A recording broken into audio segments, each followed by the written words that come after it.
भारत के मुख्य न्यायाधीश justice Sanjeev Khanna ji, justice B.R. गवाई जी, जस्टिस सूर्यकांत जी,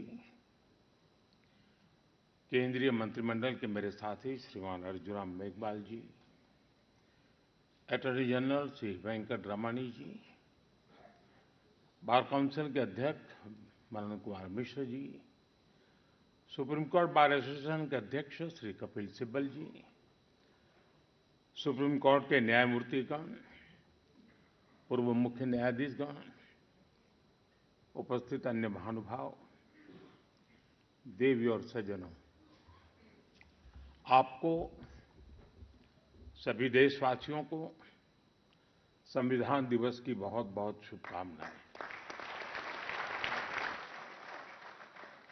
भारत के संविधान का ये 75वां साल पूरे देश के लिए एक असीम गौरव का विषय है। मैं आज भारत के संविधान को, संविधान सभा के सभी सदस्यों को आदरपूर्वक नमन करता हूं। साथियों, हम लोकतंत्र के इस महत्वपूर्ण पर्व का जब स्मरण कर रहे उस समय ये भी नहीं भूल सकते कि आज मुंबई में हुए आतंकी हमले की भी बरसी है। इस हमले में जिन व्यक्तियों का निधन हुआ, उन्हें मैं अपनी श्रद्धांजलि देता हूं।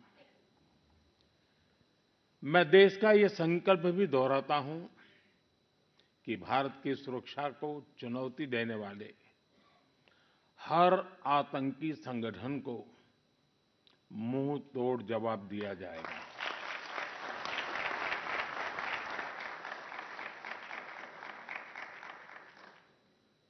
साथियों, संविधान सभा की लंबी बहस के दौरान भारत के गणतांत्रिक भविष्य पर गंभीर चर्चाएं हुई थी। आप सभी उस डिबेट से भलीभांति परिचित हैं और तब बाबा साहब आम्बेडकर ने कहा था, constitution is not a mere lawyer's document. Its spirit is always the spirit of age. जिस स्पिरिट की बात बाबा साहब कहते थे, वो बहुत ही अहम है। देश काल परिस्थिति के हिसाब से उचित निर्णय लेकर हम संविधान की समय-समय पर व्याख्या कर सकें, ये प्रावधान हमारे संविधान निर्माताओं ने हमें दिया है। हमारे संविधान निर्माता ये जानते थे कि भारत की आकांक्षाएं, भारत के सपने समय के साथ नई ऊंचाई पर पहुंचेंगे। वो जानते थे कि आजाद भारत की और भारत के नागरिकों की जरूरतें बदलेगी, चुनौतियां बदलेगी। इसलिए उन्होंने हमारे संविधान को महज कानून की एक किताब बनाकर नहीं छोड़ा, बल्कि इसको एक जीवंत, निरंतर प्रवाहमान धारा बनाया। साथियों, हमारा संविधान हमारे वर्तमान और हमारे भविष्य का मार्गदर्शक है। बीते 75 वर्षों में देश के सामने जो भी चुनौतियां आई हैं, हमारे संविधान ने हर उस चुनौती का समाधान करने के लिए उचित मार्ग दिखाया है। इसी कालखंड में आपातकाल जैसा समय भी आया और हमारे संविधान ने लोकतंत्र के सामने आई इस चुनौती का भी सामना किया। हमारा संविधान देश की हर जरूरत, हर अपेक्षा पर खरा उतरा है। संविधान से मिली इस शक्ति की वजह से ही आज जम्मू कश्मीर में भी बाबा साहब का संविधान पूरी तरह लागू हुआ है। आज वहां पहली बार संविधान दिवस मनाया गया है। साथियों, आज भारत परिवर्तन के इतने बड़े दौर से गुजर रहा है। ऐसे अहम समय में भारत का संविधान ही हमें रास्ता दिखा रहा है, हमारे लिए गाइडिंग लाइट बना हुआ है। साथियों, भारत के भविष्य का मार्ग अब बड़े सपनों, बड़े संकल्पों की सिद्धि का है। आज हर देशवासी का एक ही ध्येय है, विकसित भारत का निर्माण। विकसित भारत का मतलब है जहां देश के हर नागरिक को एक क्वालिटी ऑफ लाइफ मिल सके, डिग्निटी ऑफ लाइफ मिल सके। ये सामाजिक न्याय, सोशल जस्टिस का भी बहुत बड़ा माध्यम है और ये संविधान की भी भावना है। इसलिए बीते वर्षों में देश में लोगों के बीच आर्थिक और सामाजिक समानता लाने के लिए कई कदम उठाए गए हैं। बीते 10 वर्षों में 53 करोड़ से ज्यादा ऐसे भारतीयों का बैंक खाता खुला है जो बैंक के दरवाजे तक नहीं पहुंच पाते थे। बीते 10 वर्षों में 4 करोड़ ऐसे भारतीयों को पक्का घर मिला है जो कई कई पीढ़ियों से बेघर थे। बीते 10 वर्षों में 10 करोड़ से ज्यादा ऐसी महिलाओं को मुफ्त गैस कनेक्शन मिला है जो बरसों से अपने घर में गैस पहुंचने का इंतजार कर रही थी। हमें आज के जीवन में बहुत आसान लगता है कि घर में नल खोला और पानी आ गया, लेकिन देश में आजादी के 75 साल बाद भी सिर्फ 3 करोड़ घर ही ऐसे थे जिनमें नल से जल आता था। करोड़ों लोग तब भी अपने घर में नल से जल का इंतजार कर रहे थे। मुझे संतोष है कि हमारी सरकार ने 5-6 साल में 12 करोड़ से ज्यादा घरों को नल से जल देकर नागरिकों का और विशेषकर महिलाओं का जीवन आसान बनाया है, संविधान की भावना को सशक्त किया है। साथियों, आप सभी जानते हैं कि हमारे संविधान की मूल प्रति में भी प्रभु श्री राम, माता सीता, हनुमान जी, भगवान बुद्ध, भगवान महावीर, गुरु गोविंद सिंह जी सभी के चित्र हैं।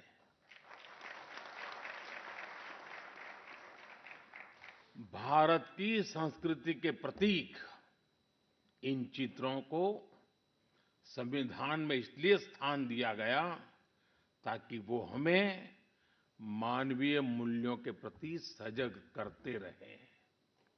ये मानवीय मूल्य आज के भारत की नीतियों और निर्णयों का आधार है। भारतीयों को त्वरित न्याय मिले, इसके लिए नई न्याय संहिता लागू की गई है।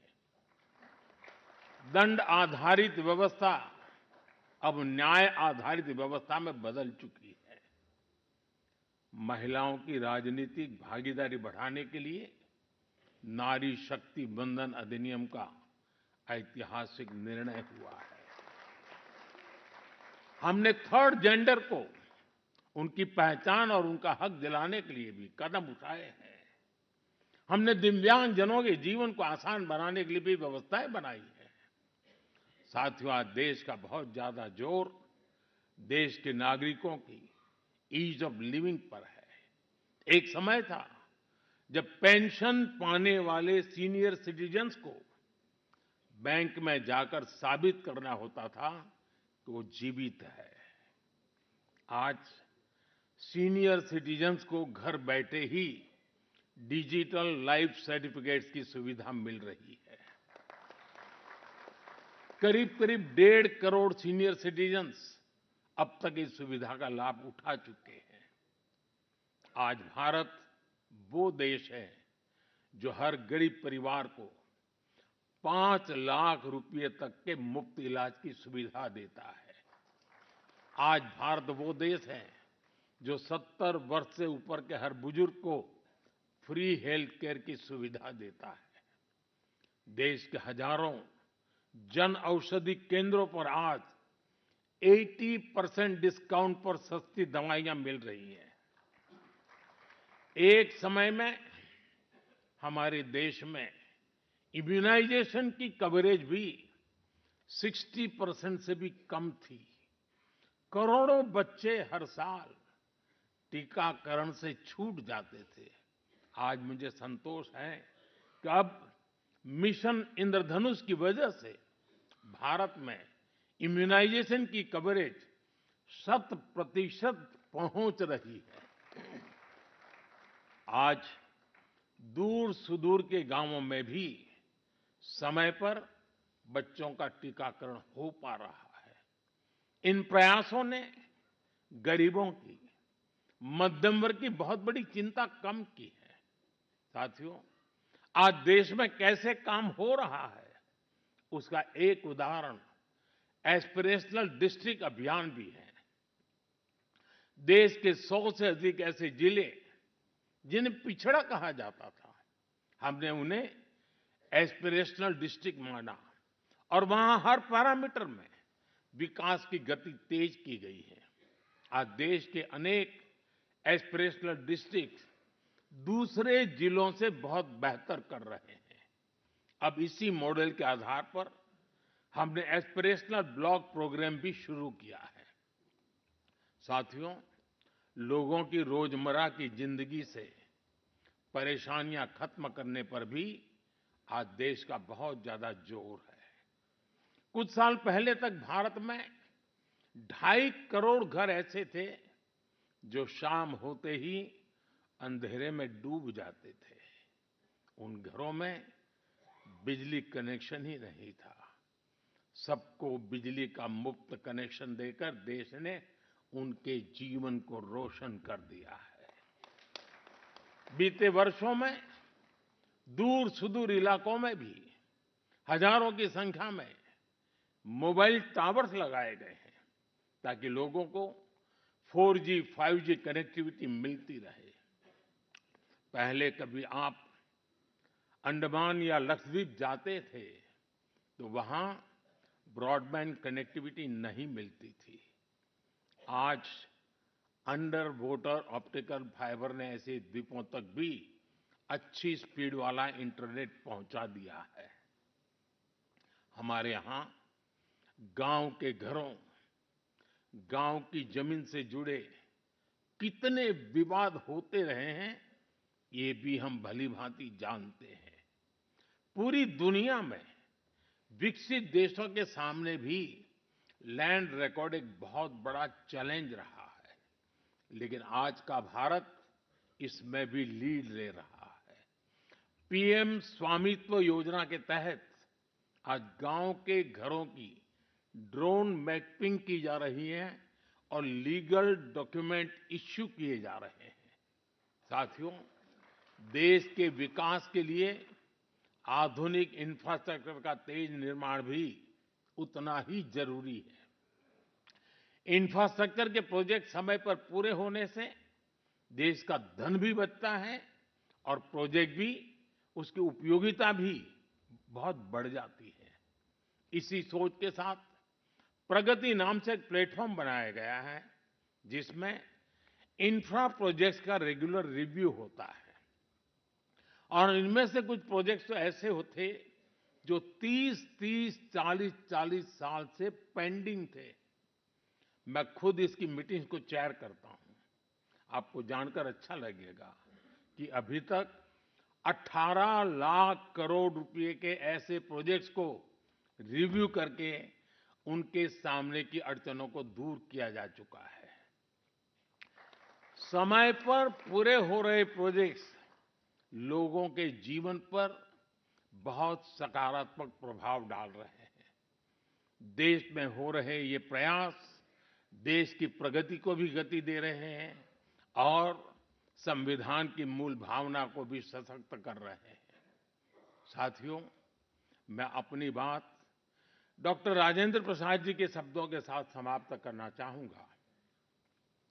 26 नवंबर आज के ही दिन 1949 में संविधान सभा में अपने समापन भाषण में डॉक्टर राजेंद्र प्रसाद जी ने कहा था, भारत को आज ईमानदार लोगों के एक समूह से ज्यादा कुछ नहीं चाहिए, जो अपने हितों से आगे देश का हित रखेंगे। नेशन फर्स्ट, राष्ट्र सर्वप्रथम की यही भावना भारत के संविधान को आने वाली कई कई सदियों तक जीवंत बनाए रखेगी। संविधान ने मुझे जो काम दिया है, मैंने उसी मर्यादा में रहने का प्रयास किया है। मैंने कोई एनक्रोचमेंट की कोशिश नहीं की है, क्योंकि संविधान ने मुझे वो काम कहा, इसलिए मैंने अपनी मर्यादाओं को संभालते हुए अपनी बात को रखा है। यहाँ तो इशारा ही करना होता है, ज्यादा कुछ कहने की जरूरत नहीं होती है। बहुत बहुत धन्यवाद।